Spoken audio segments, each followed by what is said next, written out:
Le président ivoirien a salué ses soldats en ces termes: « Chers soldats, je voudrais que vous soyez rassurés que vous n'avez absolument rien à vous reprocher. Vous étiez allés en mission. C'était d'ailleurs à la 8e rotation pour 6 mois.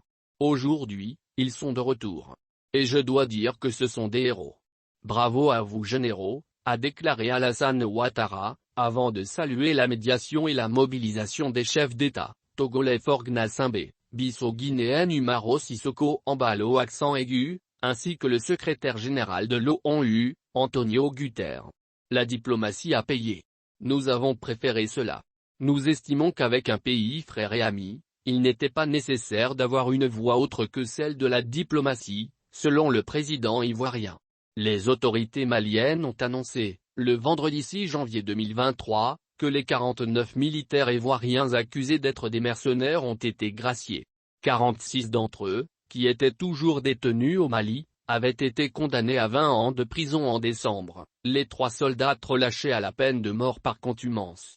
Son Excellence le colonel Assimi Goïta, président de la transition, chef de l'État, a accordé sa grâce, avec une remise totale de peine, aux 49 Ivoiriens condamnés par la justice malienne, selon le communiqué lu, à la télévision nationale, par le porte-parole du gouvernement, le colonel Abdoulaye Maïga. Selon le gouvernement malien, ce geste démontre l'attachement du colonel Assimi Goïta, à la paix, au dialogue, au panafricanisme, à la préservation des relations fraternelles et séculaires avec les pays de la région, en particulier le Mali et la Côte d'Ivoire.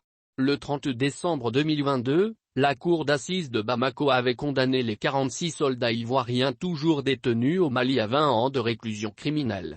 Ils écopent également chacun d'une amende de 2 millions de francs CFA.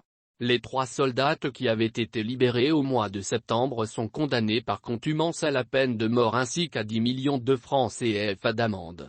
A signaler que le 10 août dernier, les autorités judiciaires maliennes ont inculpé et placé sous mandat de dépôt 49 militaires ivoiriens pour des faits de crimes d'association de malfaiteurs, d'attentats et complots contre le gouvernement, d'atteinte à la sûreté extérieure de l'État, de détention, port et transport d'armes de guerre et de complicité de ces crimes. Quelques jours plus tard, soit le samedi 3 septembre 2022, dans la soirée, les 3 femmes du groupe des 49 militaires ivoiriens arrêtés au Mali, le 10 juillet dernier, ont été officiellement libérées et remises aux autorités ivoiriennes à Lomé. Le 10 juillet 2022, 49 soldats ivoiriens ont été arrêtés à l'aéroport de Bamako et considérés comme des mercenaires par les autorités maliennes. Une accusation que rejette Abidjan, Côte d'Ivoire, qui demande sans délai leur libération, soutenant que ce sont des éléments de soutien à la MINUSMA, mission multidimensionnelle intégrée des Nations Unies pour la stabilisation du Mali, même si selon le porte-parole adjoint de l'ONU, Organisation des Nations Unies, Farhan Haq, les éléments interpellés ne faisaient pas formellement partie de la MINUSMA.